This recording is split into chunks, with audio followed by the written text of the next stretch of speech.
좁은 길 걸어가야 합니다. 그러나 들어와 놓고는 겁이 나서 걸어가기를 싫어해요. 그리고는 넓은 길을 기웃기웃거리면서 그저 적당히 교회만 드나드는 분들이 계세요. 그 결과 반드시 영생을 얻을 수 있다고 아무도 장담할 수가 없습니다. 생명이 실제가 됐다면, 이 신앙이 실제가 됐다면, 이 복음의 진리가 실제가 됐다면, 천국이 실제가 됐다면 억지로 죽지 못해 하는, 그냥 어렵고 힘들고 쥐어짜듯이 하는 이런 신앙생활이 난 존재할 수가 없다는 것입니다.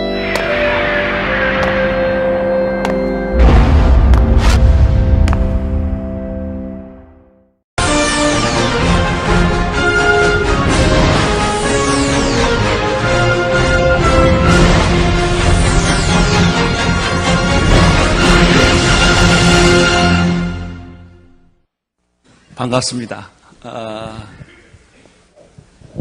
목사가 목사이라는 주제로 얘기를 하려고 생각하니까 제가 어떻게 목사가 됐는지 이야기하는 것이 좋은 시작일 것 같습니다. 저는 예수 믿는 전형적인 크리스천 집안에서 태어나서 부모님에 의해서 일사후퇴 때 이북에서 피난 나온 가족입니다. 5살 때 부모님의 손에 이끌려서 전쟁 중에 남한으로 내려왔죠. 저는 고향이 진남포입니다. 평안남도 진남포인데 어머니 아버님이 이북에서 북한에서 예수를 잘 믿는 그런 가정이었습니다. 그래서 저희 가정이 가지고 있었던 재산이란 성경 하나뿐이에요. 아무것도 없고 성경 하나 들고 보따리 들고 피난 나와서 피난민 생활부터 시작한 것이 저희 어렸을 때 기억의 전부입니다.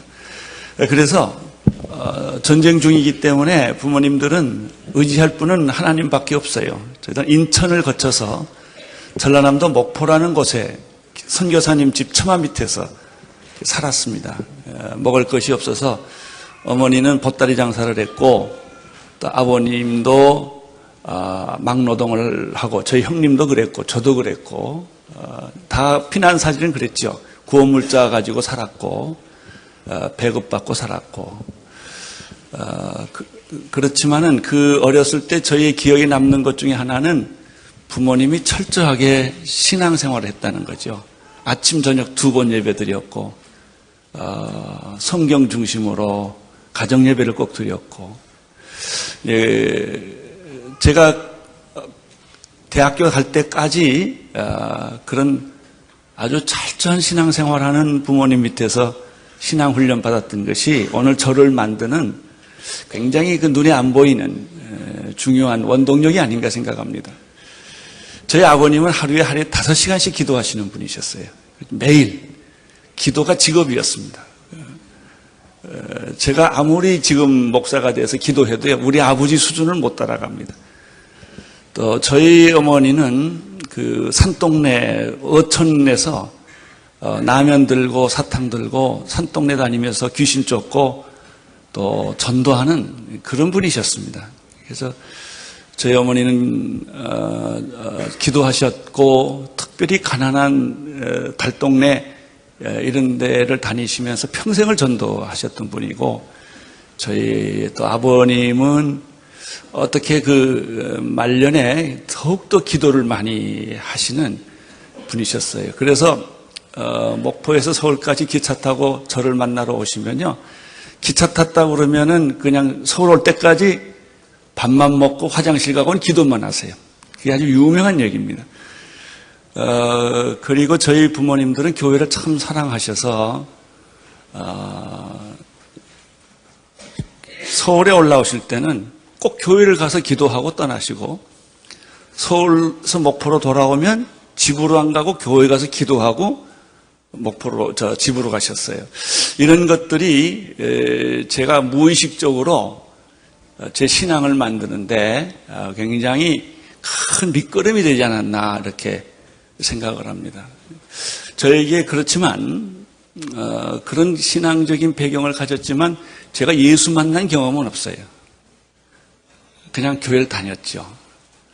유년주일학교 때부터 열심히 교회 부흥회 새벽기도 다 했지만 내 개인적 성령 체험, 예수 체험은 전혀 없었던 그런 삶을 살다가 제가 재수를 했습니다. 원하는 대학을 못 갔어요.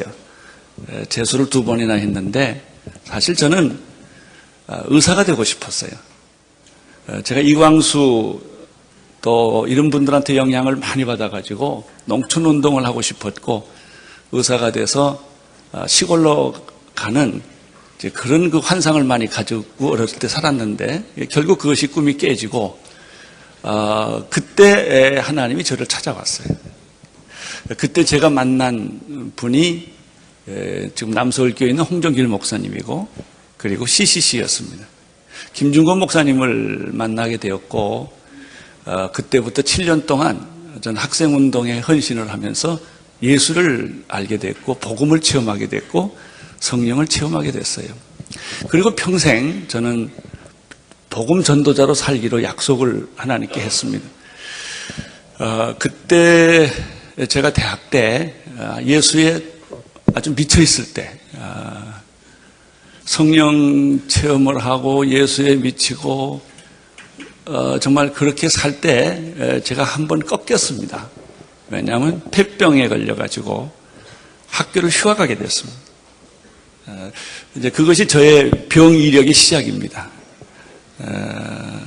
저는 안 걸려본 병이 없습니다.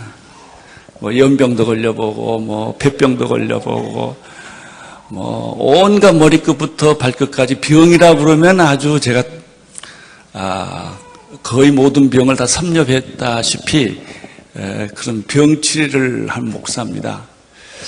그래서 이제 지금 이 시점에 와서 돌이켜보면 내가 약한 데서 주님이 강해진 것처럼 나의 목회는 병 가운데 태어났다. 절망 가운데 태어났다. 죽음 가운데 태어났다. 그렇게 이야기를 해도 과언이 아닙니다. 그러다가 이제 최근에는 제가 간암 수술을 6년 전에, 7년 전에 하고 재발을 5번이나 하고 또 5번 수술하고 또 최근에는 제가 당뇨도 한 30년, 고혈압도 한 30년 아주 경력이 많습니다. 지금도 계속 인슐린을 맞고요. 또 투석도 하고 하루 일주일에 3번 또 한 번씩 할 때 4시간씩 이렇게 투석을 합니다. 그저께도 투석을 하고 왔습니다. 내일 또 투석을 합니다. 그렇지만 그렇게 육체 질병에 하루도 편한 날 없이 살아왔어요. 제가 늘 이런 기도를 해요. 하나님, 내가 하루도 안 아프고 살 수는 없습니까? 내 기도 제목 중에 하나는 하룻밤 좀 안 아프고 살게 해주세요. 할 만큼 저는 한 주먹씩 약을 매일 먹어야 되고 주사를 맞아야 되고 투석을 해야 되고 그렇게 살고 있습니다. 그것이 아마 대학 때부터 시작된 투병이었던 것 같아요. 그러나 그렇게 병이 깊고 오래되고 심각했지만 한 번도 내 안에 있는 주님이 주시는 이 열정과 꿈과 비전이 흐트러진 적이 없어요. 주님이 내게 주신 이 비전을 포기한 적도 없고 쉬어본 적도 없고 속도를 늦춘 적도 없고 지금까지 여기까지 하나님께서는 이 길을 걷게 하셨습니다. 그래서 요즘에 느끼는 것은 병은 병대로 따로 놀고 내가 하나님 일하는 건 하나님 일하는 걸 따로 놉니다. 아무 상관이 없어요. 또 그런 질병이라든지 고통이라든지 이런 것들이 나를 힘들게 하지를 않아요. 제가 가진 은사 중에 하나는 저는 과거를 기억을 안 해요. 누가 나한테 상처 주는 거 잘 잊어버려요. 여러분이 나 상처 줘도 괜찮아요. 난 금방 잊어버리니까. 그래서 제가 목회를 아주 건강하게 하는 이유 중에 하나도 그런지도 몰라요. 어쨌든 내게 큰 축복은 CCC를 만난 것이었고 김중건 목사님을 만난 것이었어요. 역시 신앙이라고 하는 것은 사람을 만남으로 시작이 되더라고요. 저는 제 생애에 한 7, 8분의 잊을 수 없는 멘토들이 있습니다. 첫 번째 만난 분이 김중건 목사님을 통해서 비전이라는 걸 배웠습니다. 대한민국에 있는 목사님 중에 김중건 목사님만큼 큰 꿈을 가진 사람을 제가 아직도 본 적이 없어요. 제가 60년대부터 만났는데요. 그리고 제가 또 만난 분은 가나안농군학교 김용기 장로님이었어요. 제가 가나안농군학교 44기 출신인데 그분을 통해서 땅을 사랑하고 하나님을 사랑하고 조국을 사랑하는 것이 무엇인지 감수성이 예민한 그 나이에 아주 혼빡 빠졌어요. 그래서 제가 농촌으로 가고 싶었던 열정이 굉장히 많은 사람이었어요. 농촌 운동을 해야 되겠다. 그것은 아마 전적으로 가나안농군학교에 김용기 장로님 돌아가실 때까지 그분이 어느 날 고려병원에서 저를 불렀어요. 돌아가시기 직전에. 그리고 여러 가지 그 개인적인 사랑을 많이 주셨는데 그것이 오늘 저를 만들었던 것 같아요. 그리고 저에게 굉장히 큰 영향력을 주신 분이 주선의 교수님이세요. 지금 장신대 대학원장을 지내셨고 지금 80이 넘으셨는데 결혼하기 전에 제가 그분을 나의 멘토로 삼았는데 그분은 지금까지도 주일날 꼭 저희 교회에 오셔서 저를 뒷바라지 해 주십니다. 조용히 멀리서 보일 듯 안 보일 듯 항상 제 뒤에서 저의 삶을 지켜주시는 어머니 같은 분이십니다. 주선혜 권사님이 제가 신학교 들어갔을 때 저를 인도해 주셨던 것이 빈민촌이었어요. 망우리 지금 그 쓰레기장 이전에 이상량 전도사님이 거기서 순교했는데 같이 들어가서 일을 했습니다. 청계천의 활빈교회 김진호 목사님과 초창기에 같이 있었고요. 그것이 다 주선혜 권사님의 영향력 때문인 것 같아요. 제가 이제 이 얘기를 하는 것은 제가 오늘 여기까지 있게 된 나의 설교, 나의 목회 배경에 이런 게 있는 거예요. 김진곤 목사님의 민족복음화, 그리스도의 계절이 오게 하자라는 그런 그 비전이 그 한 구통에 있고요. 또 김용기 장로님의 땅 사랑, 하늘 사랑, 조국 사랑, 또 그렇게 검소하게 사는 그런 정신이 거기에 있었고, 또 빈민촌, 가난한 사람들, 집 없는 사람들에 대한 애정을 훈련받고, 저는 아직도 잊지 못하는 분이 이상량 전도사예요. 그분은 폐 수술을 하고 물병을 들고 그리고 그 현장에서 일하다가 죽었는데요. 이런 사람들. 이런 것들이 종합적으로 제 설교 속에, 제 삶 속에 있지요. 그리고 끊임없이 내 삶에 흐르는 전주곡은 질병이에요. 하나님이 내 병 좀 고쳐주면 뭐가 어때서 그렇게 안 고쳐주세요. 그러면서도 또 하나님께서 그렇게 집요하게 저를 일시키세요. 이 두 가지 쌍곡선이 내 삶에 이렇게 있습니다. 그래서 저는 현실적으로 두 가지를 다 받아들여요. 하나님이 나에게 비전을 주어서 일하게 하시는 것하고, 또 하나님이 나에게 고난을 주신 것하고, 질병의 고난을 주신 것하고, 이 두 가지를 다 내 몸에 받고 살고 있는 것이죠. 그러다가 제가 또 그렇게 성령 체험하고 예수 체험하고 구원 체험하고 복음을 체험하고 나서 제 인생을 목사가 되겠다는 것이 아니라 내 삶을 하나님께 그 헌신했을 무렵에 제가 폐병 걸렸다고 그러지 않았습니까? 이 폐병 걸린 것이 제가 신학을 하게 된 결정적인 동기예요. 왜냐하면 학교를 쉬고 인천에 있는 격리 수용소에서 제가 요양을 하고 있었을 때 하나님이 저를 찾아오셨어요. 밤 1시에. 그래서 하나님이 이렇게 나한테 질문했어요.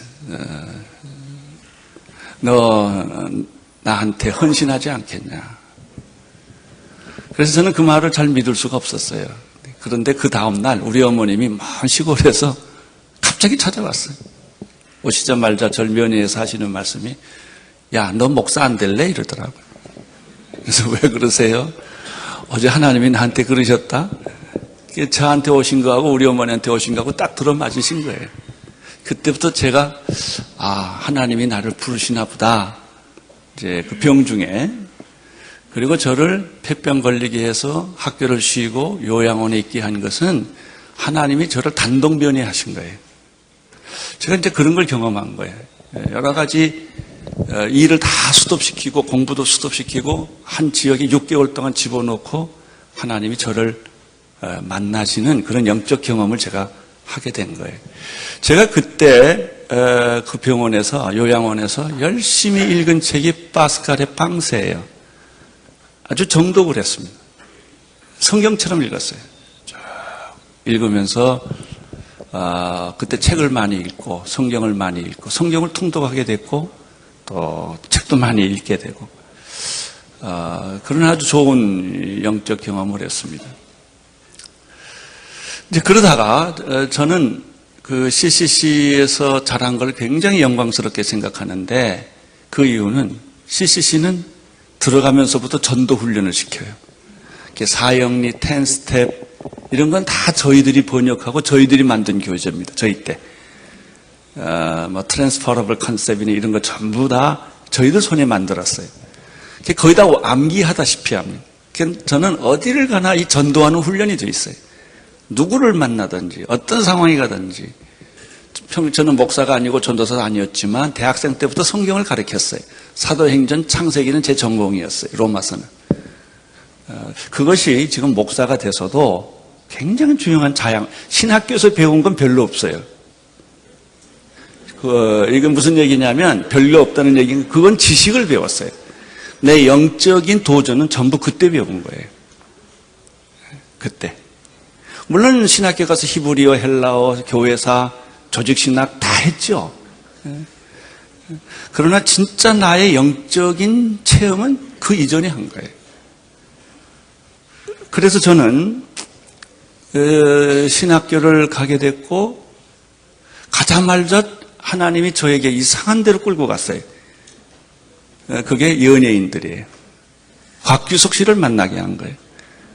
그리고 구봉서 씨를 만나게 됐고 그리고 그 결과로 제가 구봉서 씨 집에서 성경 공부를 하게 됐고 그 성경 공부를 하는 순간에 하나님이 연예에게 태풍을 불었어요. 양정화 사건, 김수미 사건, 무슨 사건, 대마초 사건.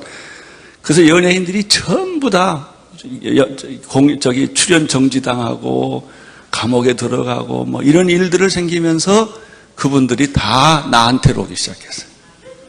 그게 생긴 게 연예인 교회예요. 근데 저는 거기서 상상할 수 없는 것을 배운 거예요. 연예인을 통해서 내가 연예인을 전도한 게 아니라 연예인이 나의 스승이었어요. 그들이 대중문화라는 걸 날 가르쳐 준 거예요. 저는 연예인을 아는 사람도 없고 대중문화를 아는 경험한 적이 없는 사람이에요. 근데 연예인들을 전도하다 보니까 그들하고 밤새야지요. 그들하고 철야기도 하지요. 귀신 쫓지요. 병 고치지요. 성경 공부하지요. 그러다가 보니까 연예인들 문화 속에 내가 7년을 빠져들어간 거예요. 예를 들면 우리 연예인들은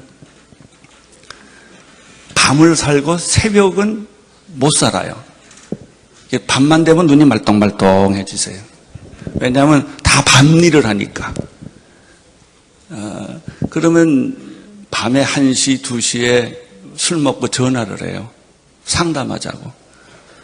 나는 자야 되겠는데 그러면 밤 2시에 전화하고 막 술 취한 목소리로 전화해서 양은 괴로워서 이렇게 잠을 못 자는데 어떻게 목자는 잠을 자냐고 막 그러세요. 나이트클럽에서 전화가 와요.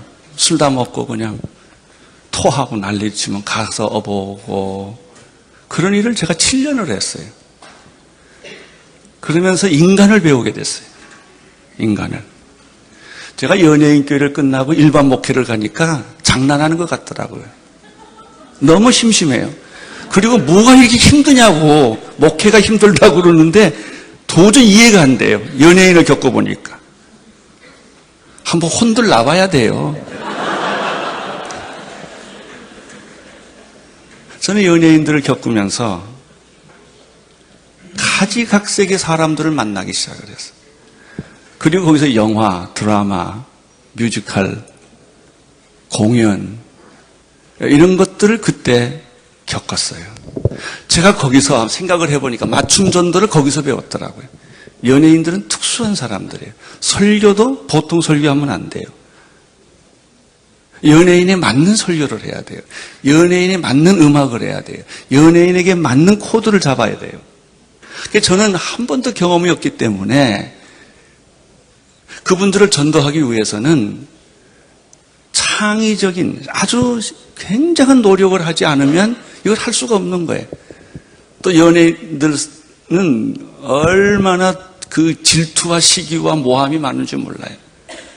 뭐 예를 들면 옛날 분들은 아시겠지만 구봉서 씨가 오면 배삼룡 씨가 못 와야 돼요. 연기 이 라이벌 때문에 뭐 MBC하고 뭐 TBC 옛날 그 당시 하고 라이벌 관계이기 때문에 MBC 사람을 전도하면 KBS나 TBC는 포기를 해야 돼요. 이런 걸 제가 전혀 몰랐었어요. 제가 우리 연예인들을 놓고 성경 공부를 하면 인류 배우도 오고 삼류 배우도 와요. 그럼 내가 인류 배우 한 번 보고 삼류 배우 한 번 딱 보면 그 다음부터 당장 컴플레인이 와요. 목사님은 인류 배우만 좋아한다. 저 사람은 2번 봤고 나는 1번 봤다 이거예요. 이게 우리 연예인 교회였어요. 그런 분들을 모시고 성경 공부를 했어요. 제가 연예인들하고 성경 공부할 때는요, 연예인들은 본인들은 스타고 나는 PD로 생각해요. 스텝으로 생각하는 거예요. 누가 설교할 때 물 한 컵 갖다 주는 사람이 없었어요. 청소도 내가 해야 되고 의자도 내가 펴야 되겠고 이제 그런 일들을 했고요. 연예인들의 특징이 회의를 할 줄 몰라요. 이런 과정을 많이 겪었어요. 제가 얼마나 힘들었으면 간땡이가 다 부었겠습니까? 그때 간이 다쳤어요. 그래서 결국은 연예인교를 사임하게 됐어요. 그렇지만 내가 연예인들을 너무나 존경하고 사랑합니다. 지금도 연예인만 보면은 내 끼가 막 발동이 돼요. 그래서 저는 연예인들을 만나면 코드가 잘 맞고 호흡이 잘 맞고 체질적으로 압니다. 그 사람들이 뭘 원하는지. 그래서 전도가 돼요. 설교가 그래도 되는 거예요. 여러분, 설교는 그냥 돼요. 그 사람을 정말 사랑하지 않으면 설교 안 돼요. 교인을 정말 사랑해야 돼요. 그럼 설교가 나오는 거예요. 설교는 하는 게 아니고 되는 거예요. 영혼을 사랑하면 그렇게 돼 있어요.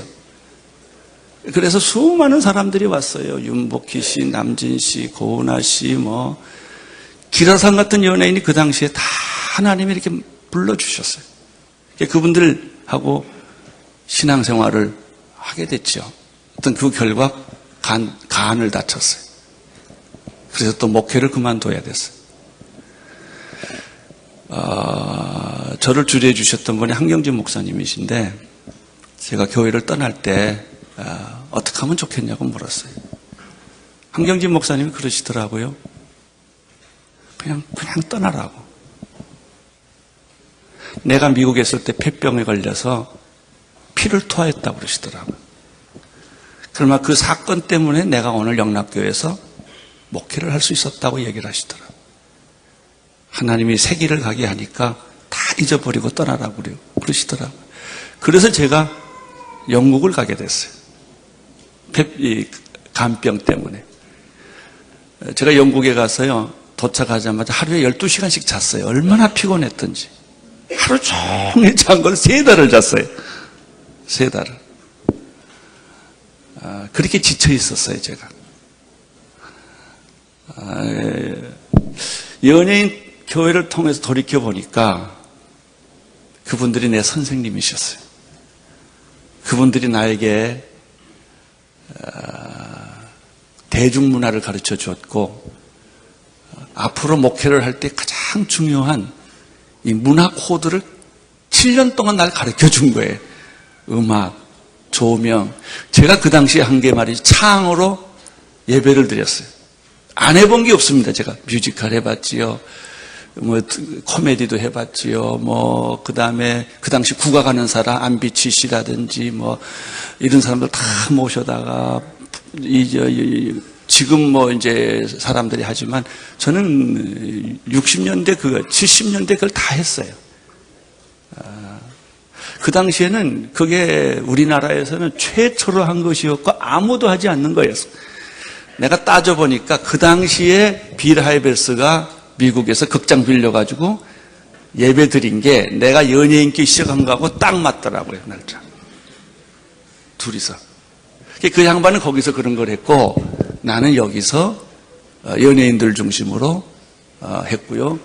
아직도 잊지 않는 것은 이화대학교 대강당 4,000석짜리를 빌려가지고 우리가 거기서 새롭게 하소서라는 공연을 했어요. 그래서 그 타이틀이 CBS 타이틀로 간 게 그 이름 때문이에요. 사실은. 어쨌든 제가 MBC를 내 집 드나들듯 KBS를 내 집 드나들듯 그리고 그 공연에 미쳤어요. 그죠? 뮤지컬 하면 다 따라다니고 바카스가 이런 거 들고 다니면서 사맥이고 귤 사맥이고 그러면서 이 성우 되시는 분, 드라마 하시는 분, 연극 하시는 분, 뮤지컬 하시는 분들 그 뒷바라지하고 기도해주고 이러면서 하나님이 내가 이런 문화적 코드를 갖는 목회를 하도록 7년을 훈련시킨 거예요. 그래서 우리 교회를 처음에 이 서빙고에 있는 교회를 질 때요, 극장식 교회를 지은 거예요. 왜냐하면 T.S. 엘리엇의 대성당의 살인을 내가 첫 번째 공연으로 올리려고 했거든요.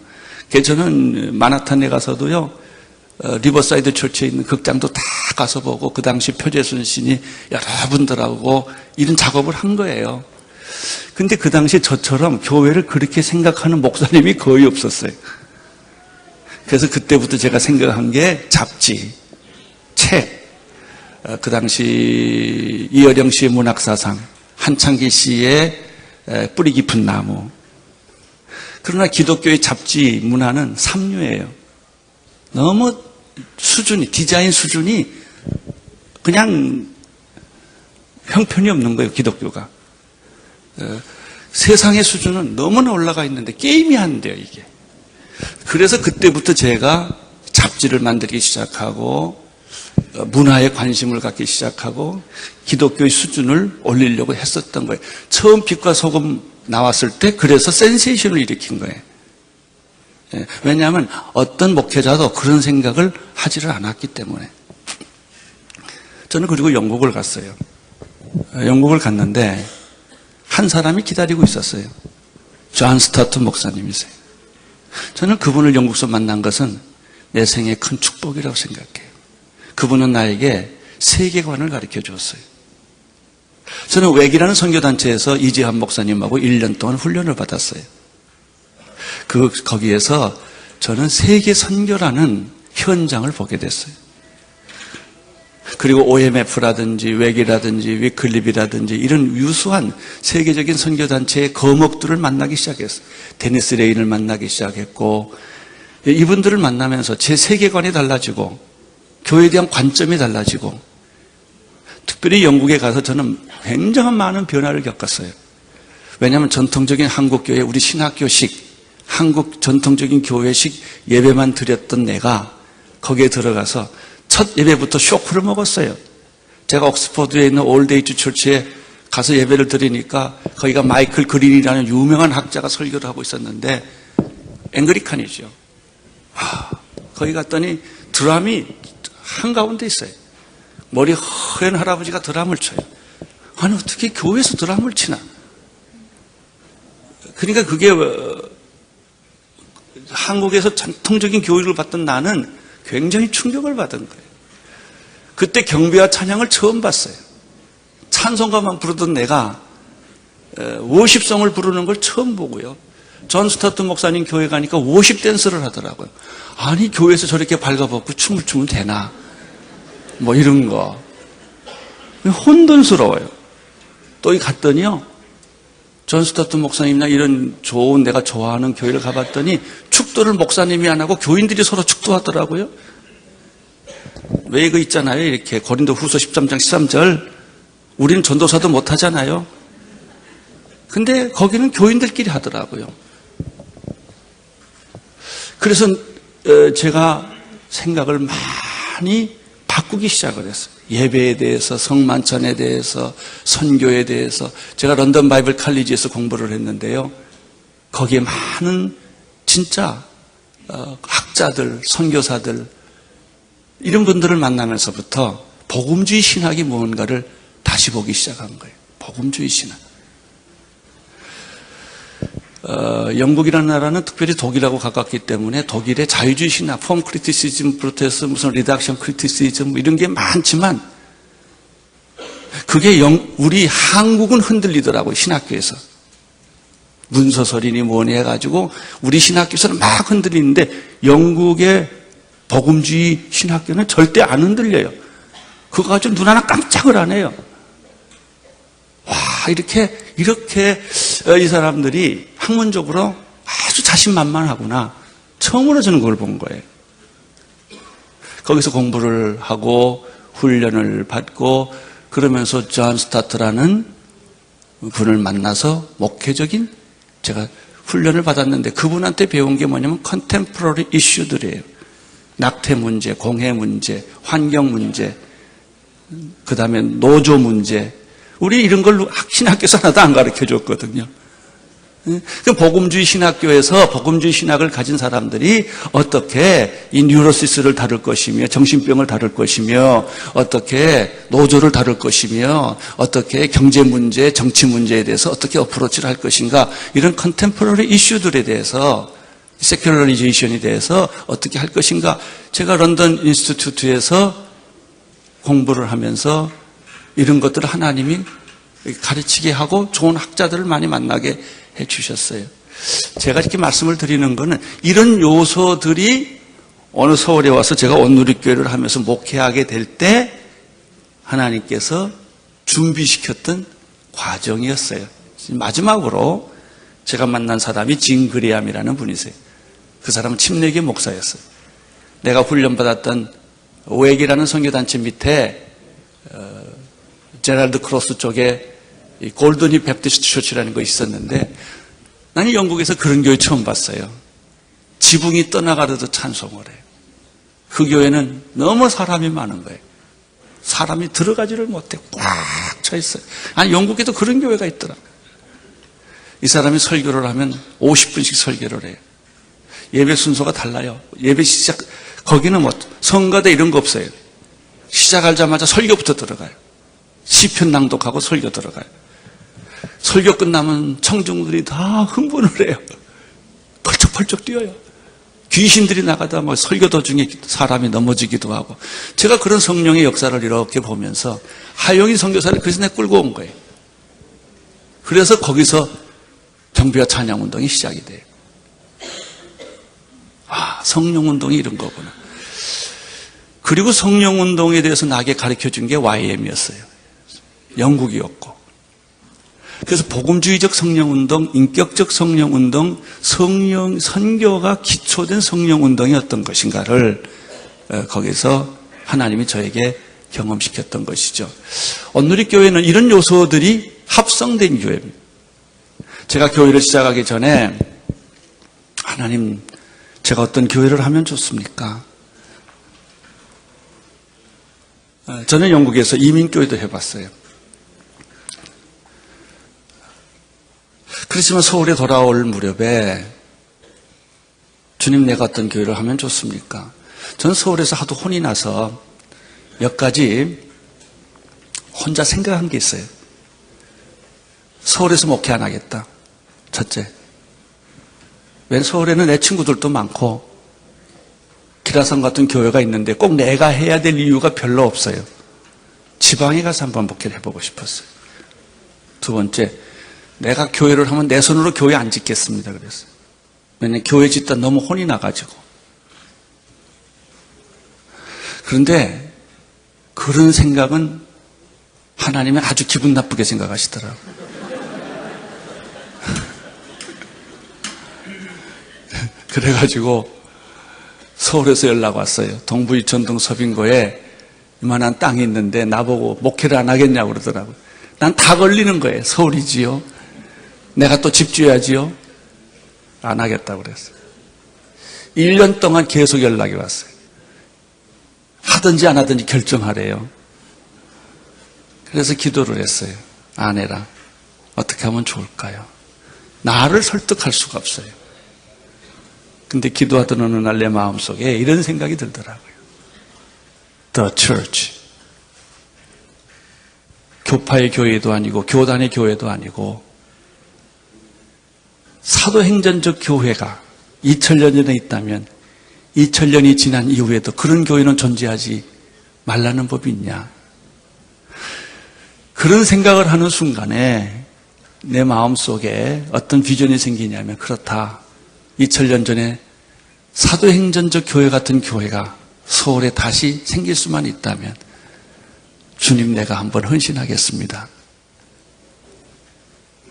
그래서 오케이 아멘 하고 서울에 들어온 거예요. 그리고 교회를 시작하게 된 거예요. 교회를 시작하려고 보니까 사람이라는 게 그래 자기 경험한 것 이상은 못해요. 자기가 생각한 것 이상 못해요. 자기가 배운 것 이상 못해요. 그래서 막상 교회를 제가 그러니까 연예인 교회 해봤지요. 미국에서 영국 가서 이민 교회 3년 해봤죠. 그리고 서울에 와서 이제 이 새로운 교회를 하려고 하는데 그냥 아무렇게나 교회를 못 하겠더라고요. 그렇다면 기왕하면 가장 이상적이고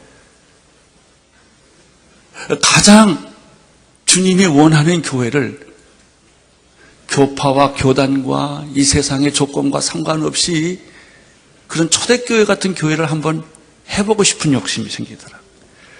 그때부터 제가 영국을 뒤지기 시작을 했어요. 내가 교회를 한다고 그러면 어떤 교회를 하면 좋을까 모델을 찾기 시작한 거예요. 영국에 있는 교회를 저만큼 다녀본 사람은 없을 거예요. 저는 굉장히 노력했어요. 그 다음에 미국 갔어요. 미국 교회를 뒤지기 시작했어요. 그러다가 제가 발견한 모델이 하나 있었어요. 그것이 그레이스 커뮤니티 처치예요. 미국에 있는 교회를 발견했어요. 한 10,000명 모이는 교회인데 나하고 마음이 딱 맞더라고요. 그 목사님을 제가 서울로 초청도 하고 그 목사님 교회 매뉴얼들을 전부 모으기 시작했어요. 프로그램을 다 들어가기 시작했어요. 그거 하고 그 다음에 징그리하며 성령운동하고 그 다음에 존 스타트의 컨템포러리 이슈들하고 이런 것들이 잘 조합을 해가지고 마음에 그림을 그리고 시작한 것이 이제 온누리교회입니다. 그래서 온누리교회가 시작이 됐습니다. 그리고 21년 제 비전은 딱 하나입니다. 주님이 원하는 교회, 사도행전적 교회예요. 근데 한 번도 이런 이상적인 교회를 내가 해본 적이 없어요. 그리고 저는 대형 교회를 해본 적이 없어요.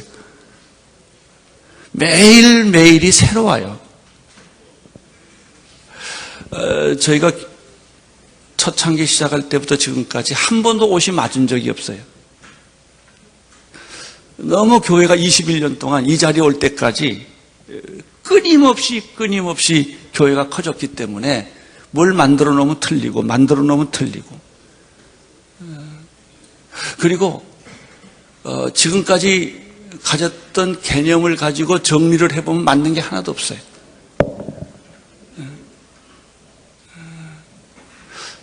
왜냐하면 어떤 교회를 따라가는 것이 아니기 때문에.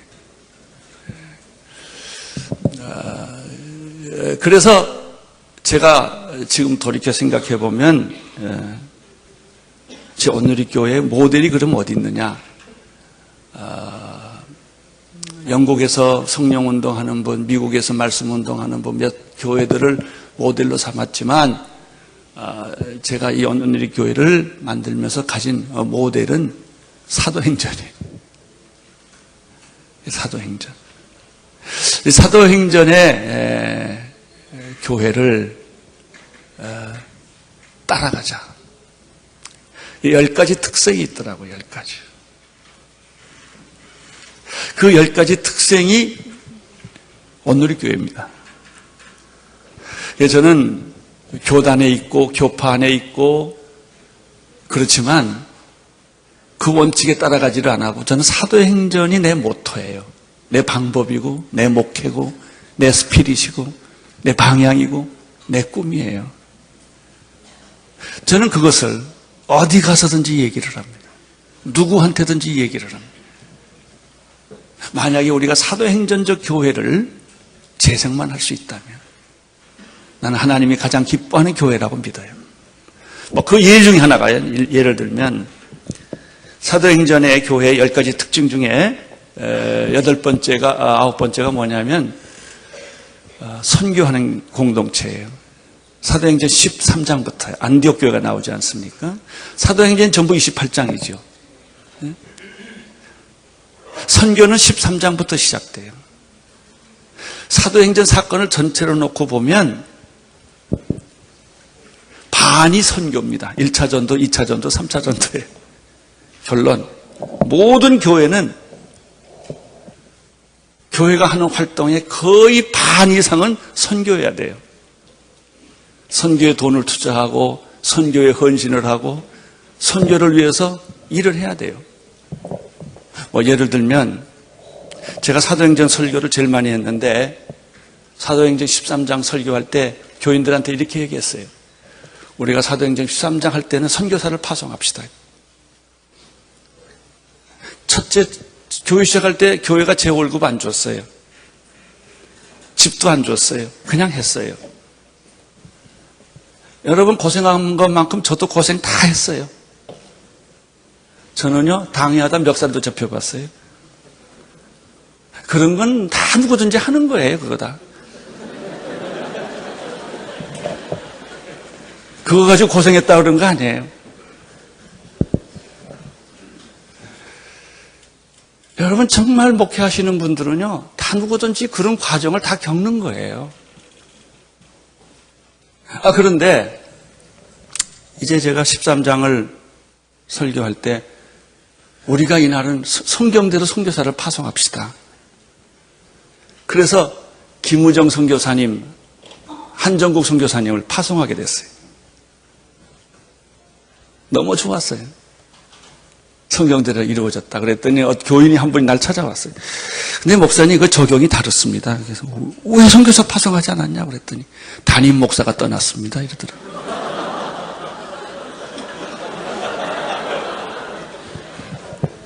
네. 여러분 사도행전 13장부터 28장까지가 1차, 2차, 3차 선교여행이에요. 한 교회는 그 교회의 전부는 선교해야 돼요. 이게 사도행전이에요. 쉽게 말하면. 사도행전 교회는 어떤 교회냐? 성령 공동체. 성령으로 태어났어요. 바람, 불, 충만, 방언, 출발. 이게 사도행전이에요. 사도행전에 나타난 대로 보면 모든 장로님은 성령 세례 받은 분이어야 돼요. 성령 세례 안 받으신 분이 장로 되면 큰일 나요. 쉽게 말하면 그런 거예요. 집사님들이 성령 체험 없이 집사 되면 안 돼요. 구원 체험은 말할 것도 없고 성령의 리더십이 있어야 돼요. 방언하고 은사가 있고 이런 성령을 아셔야 돼요. 교회는 성령으로 움직이는 거예요. 여기서부터 교회가 시작되는 거예요. 교회는 예수 공동체, 떡을 떼고 가르치고 기도하고 나누는 예수 공동체. 여러분 이런 예수 공동체의 아름다운 모습이 바로 사도행전이에요. 어저께 빌하이베스가 그 소그룹 얘기를 했습니다만은 그래요. 그 교회 가면 성령의 소문이 날마다 있어야 돼요. 성령의 간증이 있어야 돼요. 성령 체험이 있어야 돼요. 은사가 나타나야 돼요. 그 교회 가면 예수 공동체를 느껴야 돼요. 이게 사도행전적 교회예요. 노회다, 총회다, 이런 것은 없어도 괜찮아요. 아니, 없어도 괜찮다는 말은 아니에요. 있어야죠. 있기는. 제 말을 오해하지 마세요. 또, 그랬다 또 야단 치우지 마시고, 2단이다, 3단이다 그러지 마시고, 제가 이야기한 포인트는 무엇이 됐든지 간에, 어느 교파에 있든지 간에 사도행전적 요소가 있어야 된다는 얘기예요. 사도행전적 교회는 기적 공동체예요. 날마다 기적이 일어나야 돼요. 순예배에서, 설교에서, 만남에서, 적어도 안진뱅이가 일어났던, 봉사가 눈을 떴던, 귀머거리 귀가 열렸던, 죽은 자가 살아났던, 자꾸 이런 하나님이 하시는 초자연적인 역사가 있는 게 교회입니다. 나는 여러분의 교회가 날마다 기적이 있기를 바랍니다. 예? 날마다 기적이 있고, 예수 사랑이 있고, 예수 공동체가 느껴지고, 용서와 사랑과 화해와 떡을 떼며 집을 파는 일도 있고, 이런 거예요. 이게 사도행전적 코드예요. 여러분, 사도행전적 교회란 무엇이에요? 고난당하는 교회예요. Suffering Church. 고난당하는 공동체. 감옥에 들어가고, 얻어맞고, 순교하고. 이게 사도행전이에요.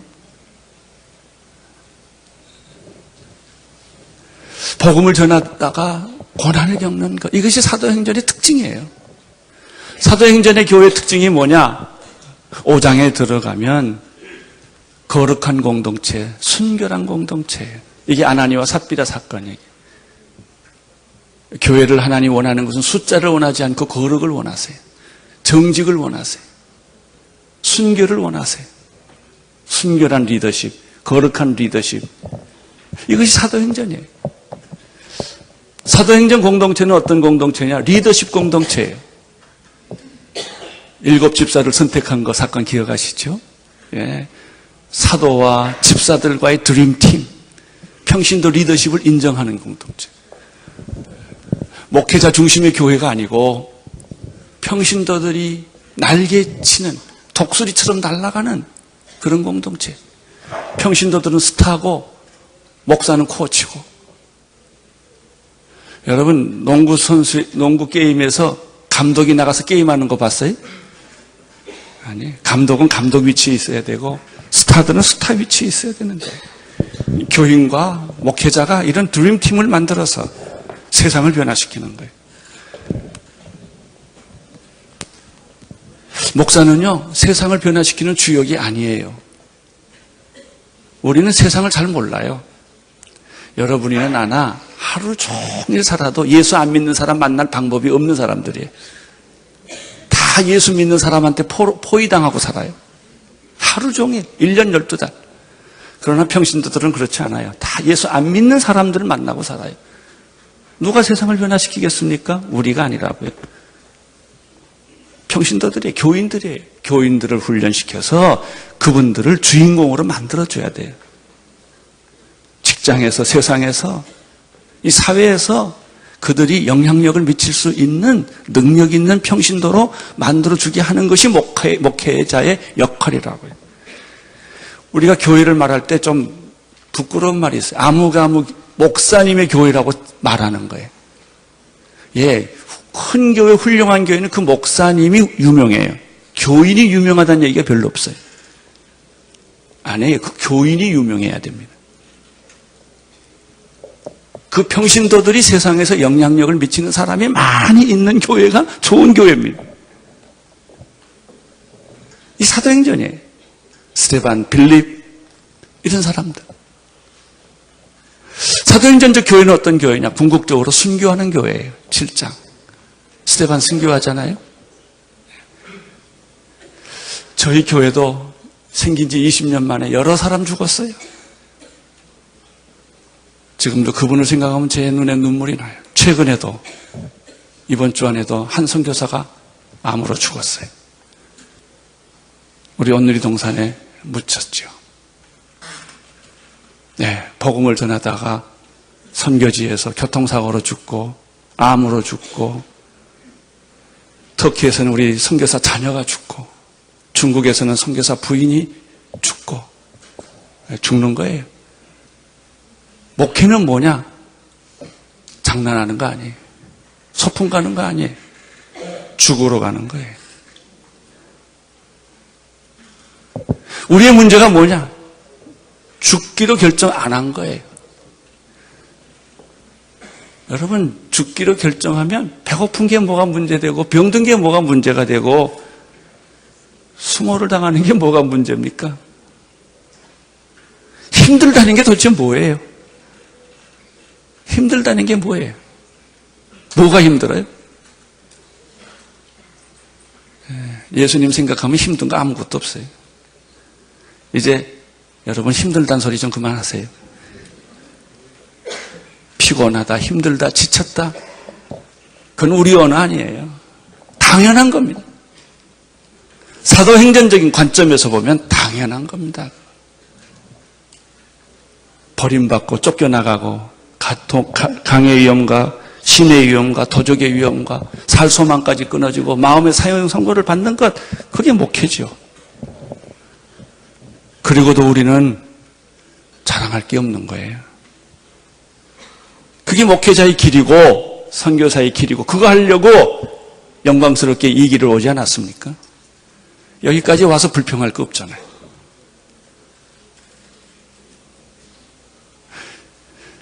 내가 지금 시간 너무 많이 까먹었죠? 하여튼 뭐 간단하게 더 정리를 하면, 교회는, 사도행전적 교회는 이방인의 교회입니다. 이스라엘의 교회가 아닙니다. 교회는 이방인들이 있어야 돼요. 우리끼리 살면 교회 아닙니다. 이방인을 품어야 교회입니다. 10장. 교회는 선교하는 교회입니다. 떠나기 위해 존재하고 주기 위해 존재하는 거고, 그게 교회예요. 그리고 마지막으로 사도행전적 교회의 특징 28장. 교회는 교회를 낳기 위해 존재한다. 교회를 낳지 않으면 교회가 아니에요. 우리는 교회를 끊임없이 낳아야 돼요. 이런 것들이 사도행전적 교회예요. 이런 요소들이 크건 작건 간에 그런 요소들이 있는 교회. 그것이 제가 지난 21년 동안 끊임없이 생각하는 교회예요. 끊임없이 지금도 생각하고 있고요. 실수하는 교회는 좋은 교회입니다. 우린 계속 실수할 수밖에 없고요. 완전한 교회는 지상에 없습니다. 끊임없이 실수하고 또 일어서고 또 고치고, 저는요 하루에도 12번을 바꿔요. 이게 성경적이다, 사도행전적이다, 옳다 그러면요 저는 내가 과거에 어떤 많은 것을 했어도 다 버려버려요. 왜? 거길 가야 되니까. 그 목표를 가야 되니까. 그 꿈을 이루어야 되니까. 이 프로그램은 편한 세상 천원 행복 온리원에서 후원합니다.